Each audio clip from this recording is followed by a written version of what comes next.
নেতানিয়াহুর দাম্ভিকতায় এবার যেন ডুবতে বসেছে ইসরায়েল।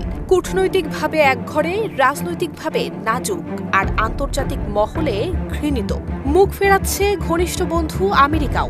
বাণিজ্য চুক্তি স্থগিত করে পশ্চিমা বিশ্বও ফেলেছে চাপের মুখে। গাজায় নির্বিচারে গণহত্যা চালিয়ে ইসরায়েলকে আন্তর্জাতিক কলঙ্কের আসনে বসিয়েছেন নেতানিয়াহু স্বয়ং।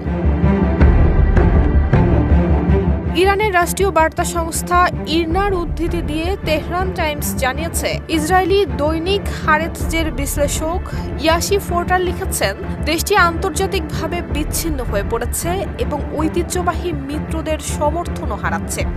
ফোর্টারের মতে, নেতানিয়াহুর নেতৃত্বে ইসরায়েলের কূটনৈতিক ব্যর্থতা যেন স্পষ্টই। ট্রাম্প প্রশাসনের ঘনিষ্ঠ ডানপন্থী নেতাদের সমর্থন কমে যাওয়ার পাশাপাশি ইউরোপীয় দেশগুলো কড়া প্রতিক্রিয়া জানাতে শুরু করেছে।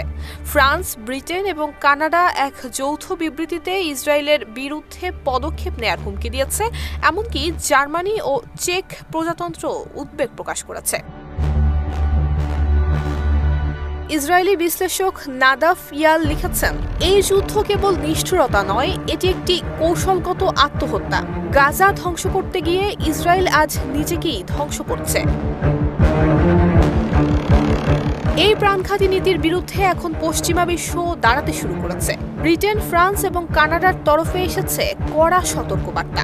যুক্তরাজ্য নিষেধাজ্ঞা জারি করে ইসরায়েলের সঙ্গে মুক্ত বাণিজ্য আলোচনা স্থগিত করেছে। এমনকি ইসরায়েলের সবচেয়ে ঘনিষ্ঠ বন্ধু জার্মানি সুরেও এসেছে অসন্তোষ।